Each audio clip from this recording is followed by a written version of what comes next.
అన్నదాత అన్నదాత మీ అన్నదాత చెమటోడ్చి ఆహారాన్నందించే రైతన్నా అనునిత్యం నీ కండదండగా నిలిచే నేస్తం ఎవరన్నా అన్నదాత అన్నదాత మీ అన్నదాత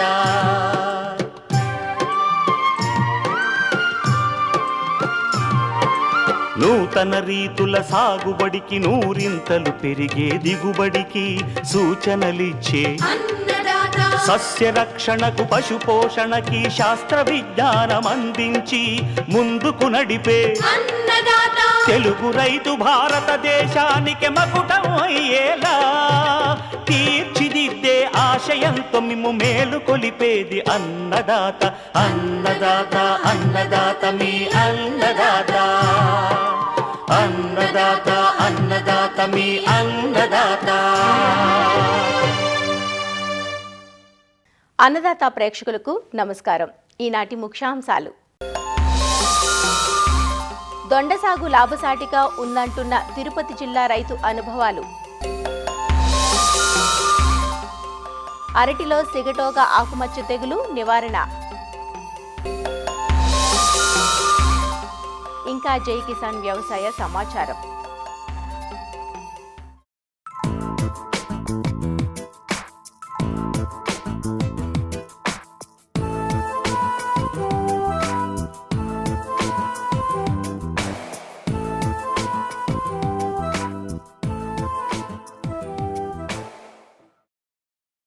అన్ని కాలాల్లోనూ అన్ని రకాల నేలల్లోనూ అన్ని ప్రదేశాల్లోనూ పండించుకోగలిగే పండ్ల తోట అరటి. ప్రాంతాన్ని బట్టి అక్కడ ఉన్న డిమాండ్ను బట్టి రకాలను ఎంపిక చేసుకుని సాగు చేస్తున్నారు. వర్షాకాలంలో అరటికి సిగటోగా తెగులు ఉధృతి ఎక్కువగా ఉంటుంది. తెగులు తీవ్రమైతే అరటి గల నాణ్యత దిగుబడి గణనీయంగా తగ్గిపోతుంది. అరటి నాటిన దగ్గర నుంచి కోత వరకు ఏ దశలోనైనా కనిపించే సిగటోగా తెగులు నివారణకు అన్ని రకాల చర్యలను సమగ్రంగా పాటించాల్సి ఉంటుంది. అరటిలో సిగటోక తెగులు నివారణ గురించి తెలియజేస్తున్నారు డాక్టర్ వైఎస్ఆర్ ఉద్యాన విశ్వవిద్యాలయం కొవ్వూరు ఉద్యాన పరిశోధన స్థానం శాస్త్రవేత్త డాక్టర్ ఏ స్నేహలత. ఈ సిగటోక ఆకుమచ్చ తెగుల్ని ఈ మధ్య కాలంలో పేరు మార్చారండి. అది ఈ మ్యూసే ఆకుమచ్చ తెగులు అంటున్నాము. ఇదేంటంటే ఈ తెగులుని స్యూడోసర్కోస్పోరా అనే శిలీంధ్రం కలుగచేస్తూ ఉంటుంది. ఈ స్యూడోసర్కోస్పోరాలో 2 రకాల స్పీషీస్ ఉంటాయండి. ఒకటి వచ్చి స్యూడోసర్కోస్పోరా మ్యూసికోలా, ఇంకొకటి స్యూడోసర్కోస్పోరా ఈ మ్యూసే. మనం ఎప్పుడు చెప్పుకునే సిగటోకా అనేది స్యూడోసర్కోస్పోరా మ్యూసికోలా అనే శిలీంధ్రం వల్ల వస్తుంది. ఇప్పుడున్న ఆధునిక పరిజ్ఞానంతో మన దగ్గర ఉన్నది స్యూడోసర్కోస్పోరా ఈ మ్యూసేగా గమనించడం జరిగింది. కాబట్టి సిగటోకా కాదు, ఈ మ్యూసే ఆకుమచ్చ తెగులు అని నిర్ధారించడం జరిగింది. వర్షాకాలంలో ఈ తెగులు యొక్క ఉధృతి ఎక్కువగా ఉంటుంది. వర్షపాతం ఉండాలి, అదేవిధంగా అధిక తేమ ఉండాలి, తర్వాత ఆకు మీద కొంచెం తడి అనేది ఉంటే కనుక ఈ సిగటోక లేదు ఈ మ్యూసే ఆకుమచ్చని కలిగించే శిలీంధ్రానికి అనుకూలించే పరిస్థితులు. కాబట్టి వర్షాకాలంలో మనకి ఈ తెగులు యొక్క ఉధృతి చాలా ఎక్కువగా ఉంటుంది. లక్షణాలను కనుక చూసుకున్నట్టయితే ముందుగా కింద వరుస ఆకుల మీద ఈనెలకు సమాంతరంగా పసుపు పచ్చ లేదు గోధుమ రంగులో మచ్చలు అనేవి ఏర్పడతాయి. ఈ మచ్చలన్నీ కూడా ఈనెల్లాగానే చిన్న చిన్న మచ్చలు ఒకదానికొకటి సమాంతరంగా ఎక్కువగా కనిపిస్తాయి. ఈ మచ్చలన్నీ సంఖ్య పెరిగిన కొద్దీ పరిమాణం కూడా పెరిగిన తర్వాత ఒకదానితో ఒకటి కలిసిపోయి ఆకు అంతా ఎండిపోవటం జరుగుతుంది. ఎండిపోవటం అనేది ఆకు చివరన కానీ అంచున కానీ ప్రారంభమైనప్పటికీ ఈనెలకు సమాంతరంగా ఈ చిన్న చిన్న మచ్చలు అనేది మనం ఎక్కువగా గమనిస్తాము.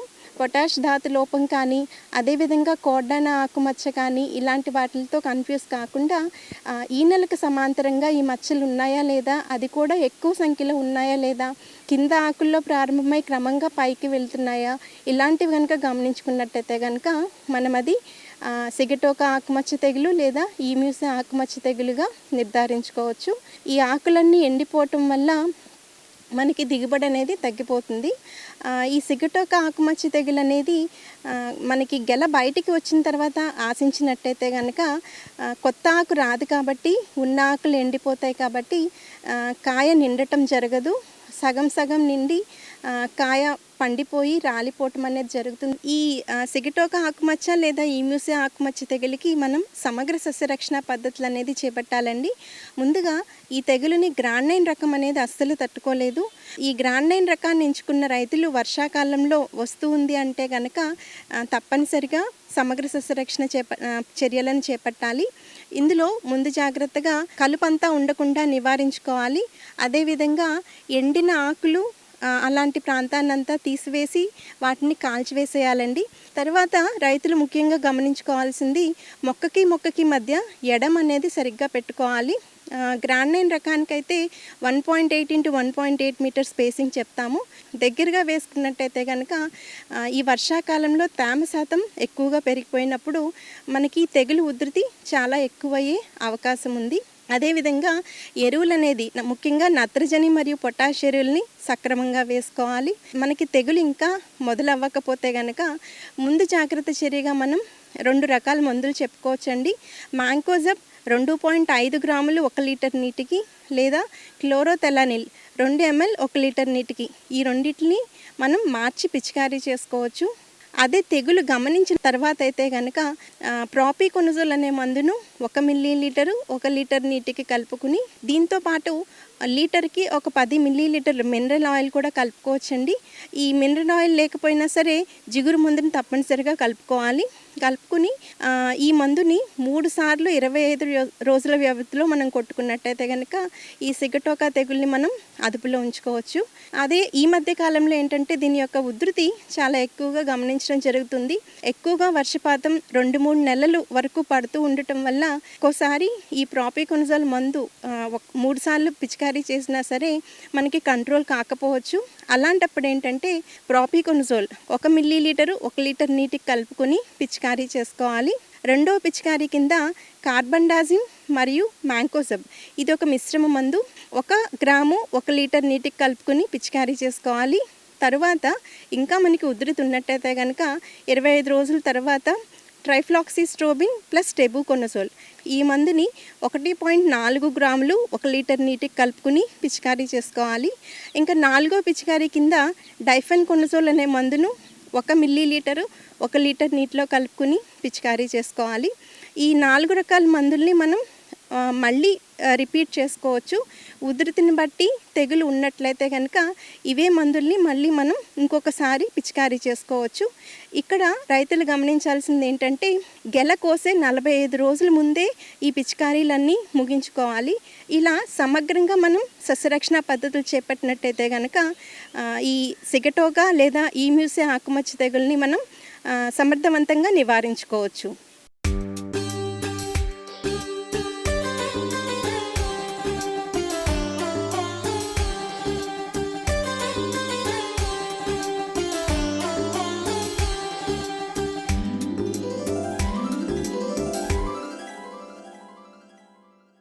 సంవత్సరం పొడవునా డిమాండ్ ఉండి రైతుకు నిత్యం ఆదాయాన్నిచ్చేవి కూరగాయలు. సాధారణంగా కాయగూరలన్నీ స్వల్పకాలంలోనే అందివస్తాయి. 3-4 నెలలకు పంటకాలం పూర్తి చేసుకుంటాయి. దొండ మాత్రం బహువార్షిక తీగజాతి పంట. ఒకసారి నాటితే 3 సంవత్సరాల పాటు దిగుబడినిస్తుంది. శాశ్వత పందిర్లు వేసుకొని దొండను సాగు చేస్తుంటారు రైతులు. అలా దొండను సాగు చేసి మంచి దిగుబడులు తీస్తున్నారు. తిరుపతి జిల్లా ఓబులవారిపల్లి మండలం కాకర్లవారిపల్లి గ్రామ రైతు కస్తూరి నాగరాజు నాయుడు గతంలో అరటి, బొప్పాయి సాగు చేసినప్పటికీ నష్టాలు రావడంతో ఉద్యాన శాఖ ప్రోత్సాహంతో దొండ సాగును చేపట్టానని, సాగు లాభదాయకంగా ఉందంటున్న రైతు స్వానుభవాలను ఇప్పుడు చూద్దాం.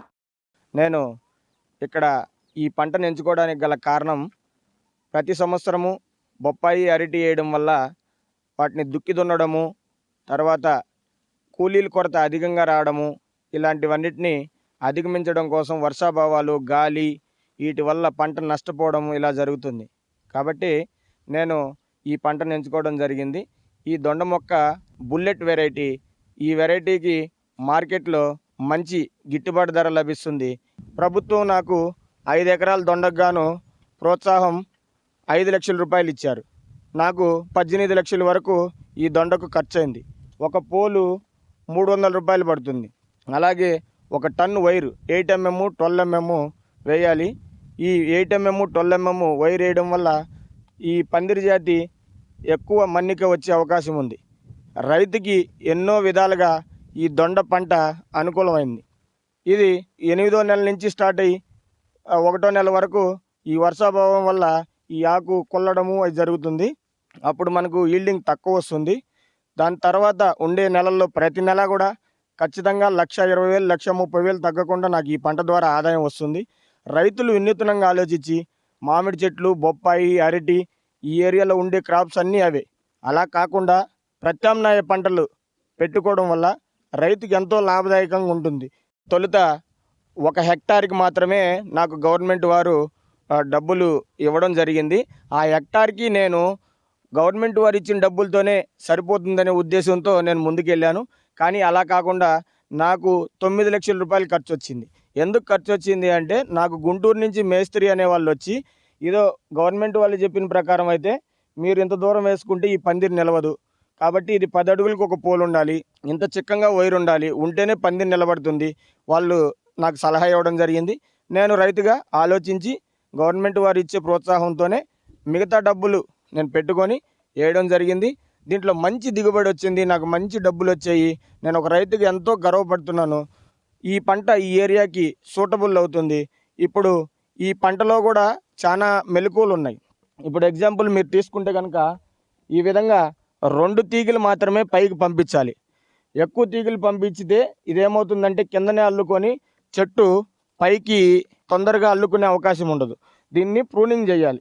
ఈ ప్రూనింగ్ చేసిన తర్వాత ఇలాగా 2 తీగలు లేదు అంటే 3 వెళ్ళిన తర్వాతే ఈ చెట్టు ఇంత బలం అవుతుంది. ఈ చెట్టు వయసు 2 సంవత్సరాలు. 2.5 ఎకరాలో ఫస్ట్ పెట్టాను. ఒక కోతకి 4 టన్నుల వరకు దిగుబడి వస్తుంది. 20 రూపాయలతో యావరేజ్ చేసుకున్నా కూడా నాకు 80,000 రూపాయలు ప్రాఫిట్ ఉంది. కూలీల ఖర్చు, కమిషను అన్నీ పోను నాకు 60,000 రూపాయల వరకు గిట్టుబాటు అవుతుంది. ఇలాగే నెలకు 3 కోతలైతే మనకు ఖచ్చితంగా అందుబాటులోకి వస్తాయి. అంటే 3 ఆర్ల 18 1,80,000 వరకు నాకు ప్రతి నెల అందింది. నేను ఇదొక బిజినెస్గానే చూస్తున్నాను తప్ప ఒక వ్యవసాయంగా చూడడం లేదు.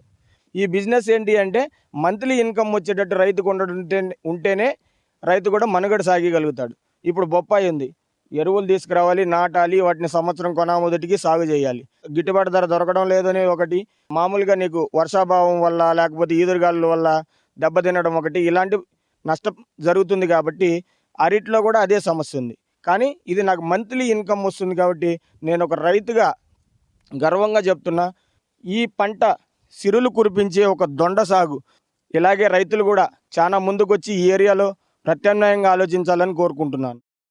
ఏటా సాంప్రదాయ పంటల సాగుతో రైతుకు నష్టాలు వాటిల్లుతున్న వేళ ఉద్యాన పంటల సాగు రైతుకు కలిసొస్తుందని, శాఖాపరమైన రాయితీలను ఉపయోగించుకుంటే రైతుకు ఆర్థిక భారం తగ్గుతుందంటూ దొండ సాగు వివరాలను తెలియజేస్తున్నారు రైల్వే కోడూరు ఉద్యాన శాఖ అధికారి భాస్కర్. రైల్వే కోడూరు నియోజకవర్గం అనగానే మనకొసరికి పండ్ల తోటకు ప్రసిద్ధి. అందులోనూ మరీ ముఖ్యంగా మనకొసరికి అరటి, బొప్పాయి, మామిడి తోటలు ఈ ప్రాంతంలో చాలా విస్తీర్ణంలో సాగు చేస్తూ ఉన్నారు. ఈ ప్రాంతంలో పంట వైవిధ్యము అదేవిధంగా పంట మార్పిడి కోసము డిపార్ట్మెంట్ ఆఫ్ హార్టికల్చర్ వారు రైతులను ఇతర పండ్ల తోటలు అదేవిధంగా కూరగాయలు, పూల తోటల వైపు మనకొసరికి అవగాహన కల్పించి ప్రోత్సాహం చేస్తున్నాము. ఈ దొండ పంట సాగుకి సంబంధించి మనము ఒక 3 అంశాలు ముఖ్యంగా పరిగణలోకి తీసుకోవాలి. ఒకటి వచ్చేసరికి వెరైటీ ఎంపిక, అదేవిధంగా సాగు చేసే విధానము, మార్కెటింగ్. ఈ 3 అంశాలని మనం దృష్టిలో పెట్టుకొని మనం వచ్చేసరికి ఈ పంట సాగు అనేది వెళ్ళాలి. ఈ వెరైటీస్ విషయానికి వస్తే మనం ఇందులో వచ్చేసరికి మనకి 3 రకాల వెరైటీస్ అనేవి ఉంటాయి. లావు దొండ, అదేవిధంగా పెన్సిల్ దొండ, నేతి దొండ అని ఈ 3 రకాలు అనేవి ఉంటాయి అన్నమాట. ఇప్పుడు పెన్సిల్ దొండ వచ్చేసరికి మనకి మహారాష్ట్ర ఈ విధంగా ఇతర రాష్ట్రాల్లో ఎక్కువగా కన్జ్యూమ్ చేస్తారు. అదేవిధంగా మనకి లావు దొండ వచ్చేసరికి తెలంగాణ స్టేట్లో ఎక్కువ కన్జ్యూమ్ చేస్తారు. నేతి దొండ వచ్చేసరికి ఆంధ్రప్రదేశ్ స్టేట్లో ఎక్కువ కన్జ్యూమ్ చేస్తారు. ఈ పంటను మనకు స్టెమ్ కటింగ్స్ ద్వారా మనకి సాగు చేస్తారు. ఆ స్టెమ్ మనకు వచ్చేసరికి పెన్సిల్ థిక్నెస్ వచ్చినప్పుడు మొక్క యొక్క మిడిల్ పోర్షన్ నుంచి కటింగ్స్ అనేవి తీసుకుంటాము. ఈచ్ కటింగ్ కూడా మనకు వచ్చేసరికి కనీసం ఒక 4 నుంచి 5 కనుపులు ఉండేలా చూసుకుంటాము. ఈ స్టెమ్ కటింగ్స్ని పాలీ బ్యాగుల్లో మనం నాటుకున్నట్లయితే 20-25 రోజుల్లో చిగుర్లు వేయడం అనేది జరుగుతుంది. ఈ స్టెమ్ కట్టింగ్స్ని మనం ప్రధాన పొలంలో అనేది నాటుకోవచ్చు.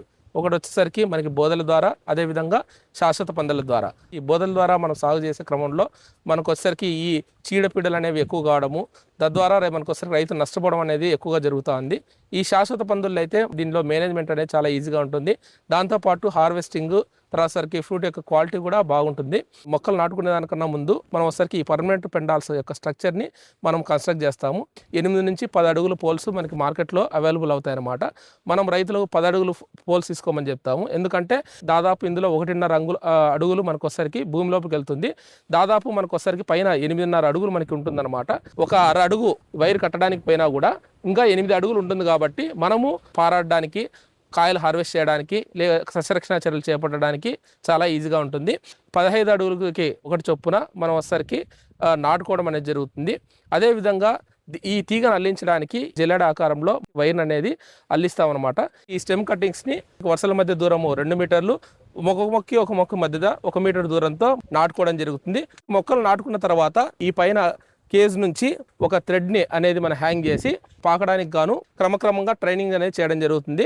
వితిన్ ఒక 3 monthsలో మనకు ఒకసారికి మొక్క టాప్ ఆఫ్ ద కేజ్ అనేది రీచ్ అవుతుంది అనమాట. మొక్కలు నాటిన తర్వాత 3 నెలల నుంచి ఫ్లవరింగ్ అనేది స్టార్ట్ అవుతూ ఉంటుంది. ఫ్లవరింగ్ వచ్చిన తర్వాత 1 month నుంచి మనకు ఒకసారికి ఫ్రూట్ సెట్టింగ్, అదేవిధంగా హార్వెస్టింగ్ అనేది స్టార్ట్ అవుతూ ఉంటుంది అనమాట. ఇక ఎరువుల యాజమాన్య విషయానికి వస్తే మొక్కలు నాటుకోవడానికన్నా ముందు ఎకరాకు ఒక 10 టన్నులు గాను పశువు ఎరువులు వేసుకొని మనం కలయి దున్నుకున్నట్లయితే బాగుంటుంది. ఈ శాశ్వత పందులలో కూడా ఈ బోధల విధానం కాకుండా రైతు బెడ్ వేసుకోవడం వల్ల అధిక వర్షాలు కురిసినప్పటికీ నీటి నిల్వ లేకుండా వేరుకుళ్ళు తెగులు అనేది రాకుండా ఉంటుందన్నమాట. మనకి ఇందులో ప్రధానంగా నైట్రోజన్, ఫాస్ఫరస్, పొటాష్ ఈ 3 మూలకాలతో పాటు బోరాన్, ఈ 4 మూలకాలు కూడా ఈ పంట సాగులో ప్రధాన పాత్రను పోషిస్తాయి. నైట్రోజన్ విషయానికి వస్తే మొక్కలు నాటిన తర్వాత 20 రోజుల తర్వాత ఎకరాకు ఒక 20 కేజీలు, పూతా పిందె దశలో ఒక 20 కేజీలు నైట్రోజన్ని మనం అందించడం ద్వారా వెజిటేటివ్ గ్రోత్తో పాటు మనకు ఒకసారికి కాయ నాణ్యత అనేది పెరుగుతుంది. అదేవిధంగా పశువుల ఎరువుతో పాటు పొటాష్ ఒక 40 కేజీలు, అదేవిధంగా ఫాస్ఫరస్ ఒక 40 కేజీలు ఎకరాకు మనకు వేసినట్లయితే మొక్కకు కావాల్సినటువంటి సూక్ష్మ పోషకాలు పుష్కలంగా లభిస్తాయి. మొక్క నాటిన తర్వాత 3-4 ఆకులున్న దశలో బోరాన్ లీటర్కి 3 గ్రాములు మనం స్ప్రే చేసినట్లయితే మనకు ఒకసారికి ఇందులో ఎక్కువగా ఆడపుష్పాలు వచ్చి మనకి ఎక్కువ దిగుబడి వచ్చడానికి అవకాశం ఉందన్నమాట. ఈ తడులు అనేది మన యొక్క నేల యొక్క స్వభావాన్ని బట్టి మనం తడులు అనేది ఇవ్వాలి. మనం నీళ్లు పారించడం ద్వారా పాదుల్లో నీళ్లు ఎక్కువ నిలబడి మనకు ఒకసారికి వేరుకుళ్ళు తెగులు అనేది రావడానికి ఎక్కువ ఆస్కారం ఉంది. అలా కాకుండా మనం ఒకసారికి డ్రిప్ ద్వారా మనం ఒకసారికి నీళ్ళని అందించినట్లయితే నీటి లభ్యత బాగుండడంతో పాటు వేరుకుళ్ళు తెగులు అనేది మనం అరికట్టవచ్చు. మార్కెటింగ్ విషయానికి వస్తే ఈ పంటను అతను వేసిన విస్తీర్ణాన్ని బట్టి ఆల్టర్నేట్ డేస్లో కోత కోయడం కానీ, లేకపోతే వారం రోజులు, 10 రోజులు ఆ విధంగా మనకు ఒకసారికి కోత కోసి మార్కెట్ చేసుకోవడం అనేది జరుగుతుందన్నమాట. ఒక ఎకరాకి 1 సంవత్సర కాలంలో దగ్గర 60 టన్నుల దిగుబడిని మనము తీసుకోవచ్చు. యావరేజ్గా 20 రూపాయలు మనం తీసుకున్నా కూడా ప్రతి నెల కూడా కనీసం ఒక ₹1,00,000 మనకు వచ్చేసరికి ఇందులో ఆదాయం అనేది ఉంది. ఈ ఆదాయాన్ని మనకు వచ్చేసరికి ప్రత్యక్షంగా కేఎన్ నాయుడు గారు చూశారు కాబట్టి ఈ ప్రాంత ప్రజల్ని ఈ దొండ సాగు మీద ఇంకా అవగాహన కల్పించి వారిని ప్రమోట్ చేయాల్సిందిగా కోరుతున్నాను.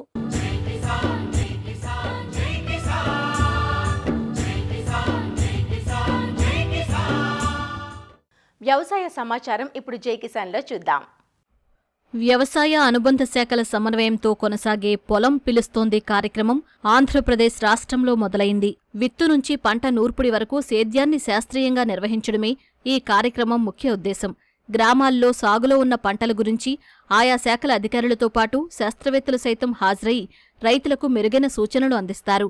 ఖరీఫ్ సీజన్ ముగిసే వరకు రాష్ట్ర వ్యాప్తంగా అన్ని జిల్లాల్లో, గ్రామాల్లోనూ ఈ కార్యక్రమాన్ని నిర్వహించేలా ప్రణాళికలు రూపొందించారు. వ్యవసాయంతో పాటు అనుబంధ రంగాల్లోనూ రైతులకు సూచనలు ఇవ్వడమే కాకుండా ఆయా శాఖల ద్వారా అమలయ్యే పలు కార్యక్రమాలు, పథకాలు, ఇతర అంశాలను రైతులకు వివరించనున్నారు. ఈ యొక్క పొలం పిలుస్తుంది ప్రోగ్రాం యొక్క ముఖ్య ఉద్దేశం మన అగ్రికల్చర్ డిపార్ట్మెంట్తో పాటు అలైడ్ డిపార్ట్మెంట్స్, అగ్రి, హార్టికల్చరు, అదేవిధంగా ఫిషరీస్ కానీ, వెటనరీ కానీ వీళ్ళందరితో పాటు సైంటిస్టులు ఎవరైతే అది ఆర్ఎస్కే వైజ్గా కూడా మనకి సైంటిస్టులు ఈ సంవత్సరం కూడా మ్యాపింగ్ చేయడం జరిగింది. వారు కూడా ఈ యొక్క పొలం పిలుస్తుంది కార్యక్రమంలో పాల్గొంటారు. ప్రతి మంగళ బుధవారాల్లో ఫీల్డ్ విజిట్ చేసి పొలంలో ఏదైతే సస్యరక్షణ మనం చేపట్టాలనేది కూడా శాస్త్రవేత్తల ద్వారా కూడా రైతులకి ఈ యొక్క సమాచారం కూడా ఈ యొక్క పొలం పిలుస్తుంది కార్యక్రమంలో అందుతుంది. కాబట్టి రైతు సోదరులకు అందరూ కూడా ఏంటంటే ఈ యొక్క కార్యక్రమంలో పాల్గొనాలి. పొలం పిలుస్తుంది అనే కార్యక్రమాన్ని ప్రారంభించడం జరిగింది. ఇది ఖరీఫ్ సీజన్కి మనకి 3 నెలలు షెడ్యూల్ ఇవ్వడం జరిగింది. ప్రతి ఆర్ఎస్కే పరిధిలో ప్రతి మంగళ బుధవారాల్లో ఈ యొక్క కార్యక్రమాన్ని నిర్వహించడం జరుగుతుంది. నాటు మొదలు హార్వెస్టింగ్ దాకా, అంటే కోత దాకా, సీడ్ టు సీడ్ అట్లాగే మన వ్యవసాయ శాఖలో ఉన్నటువంటి క్రాప్ ఇన్సూరెన్స్ గురించి కానివ్వండి, వివిధ రకాల స్కీమ్స్కి సంబంధించి కూడా మనం చెప్పడం జరుగుతుంది. మరియు ముఖ్యంగా ఈ పొలం పిలుస్తుంది కార్యక్రమంలో వ్యవసాయ శాఖ మరియు అనుబంధ శాఖలు కూడా పాల్గొని శాస్త్రవేత్తల పర్యవేక్షణలో కూడా సాంకేతిక సలహాలు ఇవ్వడము, సస్యరక్షాపరమైన అంశాల మీద వీళ్ళకి అవగాహన కల్పించడం అనేది ముఖ్య ఉద్దేశము. జూలై మాసం వచ్చినా కనీస వర్షాలు పడని పరిస్థితి అనంతపురం జిల్లా రైతులను ఆందోళనకు గురిచేస్తోంది. చినుకు కోసం రైతులు ఆకాశం వంక చూడాల్సిన పరిస్థితి నెలకొంది. ప్రభుత్వం రాయితీ వేరుశనగ విత్తనం సిద్ధంగా ఉంచినప్పటికీ ఈసారి వర్షాలు తక్కువగా ఉంటాయని శాస్త్రవేత్తలు అప్రమత్తం చేస్తున్న నేపథ్యంలో సాగు చేయడానికి రైతులు ముందుకు రాని పరిస్థితి నెలకొంది. అన్నమయ్య జిల్లాలో ఇప్పటివరకు కేవలం 2% సాగు చేయగా శ్రీ సత్యసాయి జిల్లాలో 9% మాత్రమే రైతులు విత్తనం వేశారు. ఇంతకుముందు సార్ బాగా వ్యవసాయం చేసుకుంటున్నాము. కాడి ఎద్దులు, బండి బాగా ఉరుమళ్ళు వేసుకుంటాంటివి, పొలాలు వేసుకుంటాంటివి. ఏదో సరే ఇప్పుడు ఈ కాలంలో అంతా వర్షాలు లేక ఏం లేక మామూలు ఇదే అయిపోయినాం సార్. మేము సంవత్సరం 12 మూటలు చెనిక్కాయ 60 మూటలు అమ్ముతాండి. ఈసారి జూన్ జూలై వరకు వర్షమే లేదు, చేను దున్నల ఇంతవరకు. జూలై స్టార్టింగ్ వచ్చినా కూడా మాకు వర్షాలు లేవు, తుంగభద్ర డ్యాంలో నీరు లేవు, రైతులు చాలా ఇబ్బంది పడుతున్నారు. ఏదైనా సహకరించి ప్రభుత్వం నుంచి కానీ ఈ నీటి సౌకర్యం వచ్చే ప్రయత్నం ఏదైనా చేస్తే బాగుంటుందని కోరుకుంటున్నాము. సకాలంలో వర్షాలు పడతాయని బాగా పంటలన్నీ ఇప్పుకోవాల్సిన సమయం దగ్గర పడింది. అన్ని బోధులు తోలున్నారు. మిరప విత్తనాలు ఎక్కువ ప్రధాన పంట మిరప పంట మా ఊర్లో. ఒక్కో రైతు 10 ఎకరాలు, 15 ఎకరాలు, 20 ఎకరాల వరకు విత్తనాలు తెచ్చి పెట్టుకున్నారు. బోధులు కూడా తోలు పెట్టుకున్నారు వర్షాలు పడతాయని. ఎలినో ఎఫెక్ట్ వల్ల వర్షాలు రాకపోవడంతో రైతులు చాలా ఆందోళన పడుతున్నారు. జిల్లాలో ఈసారి వేరుశనగ సాగు విస్తీర్ణం తగ్గి దాని స్థానంలో కంది సాగైనట్లు వ్యవసాయ అధికారులు చెబుతున్నారు. కందితో పాటు సజ్జ, పత్తి, ఆముదం పంటలను రైతులు వేసుకున్నారంటూ వివరిస్తున్నారు. రైతుల అవసరాలకు తగినట్లుగా విత్తనం సిద్ధంగా ఉంచామని, అదును దాటిపోతే ప్రత్యామ్నాయ పంటల సాగుకు అవసరమైన విత్తన అవసరాలను ప్రభుత్వానికి నివేదించినట్లు చెబుతున్నారు. జూన్ మొదటి వారం 7 నుంచి 15 మధ్యలో 3 వర్షాలు కురవడం జరిగింది. సో దీనివల్ల కొంత ఒక 21 మండలాల్లో నార్మల్ కొద్దిగా ఎక్సెస్ వర్షపాతం కురిసిన దానివల్ల కొంతమంది రైతులైతే విత్తనం సాగు చేపట్టడం జరిగింది. 11 మండలాల్లో ఇంకా వర్షాభావ పరిస్థితులు అలానే కొనసాగుతున్నాయి. మేము జిల్లాకు 56,500 క్వింటాలు వేరుశనగ విత్తనాన్ని మేము కేటాయించగా 35,000 క్వింటాల వరకు మాత్రమే రిజిస్ట్రేషన్స్ చేయడం జరిగింది. వారికి మేము 26,000 క్వింటాలు రైతు సేవా కేంద్రాల్లో పొజిషన్ చేసి 25,000 క్వింటాల వరకు కూడా రైతులు తీసుకొని వెళ్ళడం జరిగింది. సో దీంట్లో ఇప్పటి వరకు మనకు 3,43,000 హెక్టార్లు విస్తీర్ణం, సాధారణ విస్తీర్ణం ఈ ఖరీఫ్ అయితే ఇప్పటి వరకు 16% మాత్రమే పంట సాగు అయినది. దాంట్లో ముఖ్యంగా సగము విస్తీర్ణం అంటే ఆల్మోస్ట్ 30,000 హెక్టార్లు కంది కింద సాగైంది. ఒక 6,000 హెక్టార్లు మాత్రమే వేరుశనగ కింద సాగైంది. 10,000 హెక్టార్లు పత్తి కింద సాగైంది. మొత్తం మీద వేరుశనగకైతే కొద్దిగా చాలా రెస్పాన్స్ అయితే తక్కువనే ఉంది. ఎల్నినో పరిస్థితుల్లో రాబోయే కాలాల్లో కూడా వర్షాభావ పరిస్థితులు, తర్వాత డిస్ట్రిబ్యూషన్ ఆఫ్ రైన్ఫాల్ కూడా సక్రమంగా ఉంటుందా ఉండదా అనే ఇబ్బందులతో వేరుశనగ సాగు తగ్గింపు దశలోనే ఉన్నారని తెలియజేస్తున్నాం. ఒకవేళ జూలై 31 వరకైనా వర్షాలగిన సక్రమైన వర్షాలగిన కురవకపోతే ప్రత్యామ్నాయ పంటల ప్రణాళిక కూడా 1,00,000 హెక్టార్ల పైన కూడా మనము సిద్ధంగా ఉండడానికి కార్యాచరణ ప్రణాళిక తయారు చేసుకొని ప్రభుత్వానికి ప్రతిపాదనలు కూడా పంపించడం జరిగింది. జూలై చివరికైనా వరుణుడు కరుణిస్తేనే పంటలు సాగు చేసే పరిస్థితి ఉంటుందని, లేదంటే ఈసారి సాగు ప్రశ్నార్థకమేనంటూ రైతులు వాపోతున్నారు. మరిన్ని విభిన్న అంశాలతో రేపటి అన్నదాతలో మళ్ళీ కలుసుకుందాం. నమస్కారం. అన్నదాతలు తమ సందేహాలు, సమస్యలను 1800-425-4085 టోల్ ఫ్రీ నంబర్లో ఉదయం 10 నుంచి 11 గంటల మధ్య పని దినాలలో సంప్రదించగలరు. ఈ కార్యక్రమాన్ని యూట్యూబ్లో www.youtube.com/annadata ETV లింక్ ద్వారా వీక్షించవచ్చు.